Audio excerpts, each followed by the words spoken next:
यो स्वामीनारायण अक्षरधाम हामी दिल्ली आएको बेलामा चाहिँ यसो मौकामा चाहिँ घुम्न आउँ भनेर आएको। यहाँ चाहिँ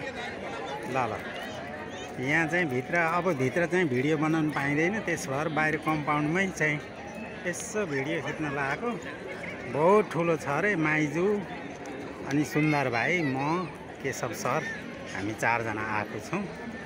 दिल्ली आएको बेला घुम्नै पर्ने ठाउँहरू ऊ त्यहाँ रेलवे स्टेसन प्लेटफर्मबाट चाहिँ झरेर आएको। त्यहाँबाट चाहिँ नोएडा जाने ट्रेनमा मेट्रोमा चाहिँ उत्रेर यता आएको। निकै चहल पहल छ टुरिस्टहरूको।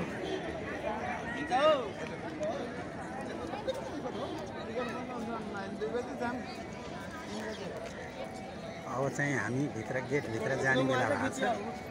गाडी यसो 3-4 घन्टा घुमिन्छ होला। साँझ 5 बजेसम्म आरतीहरू हेर्ने के गर्ने हेर्ने।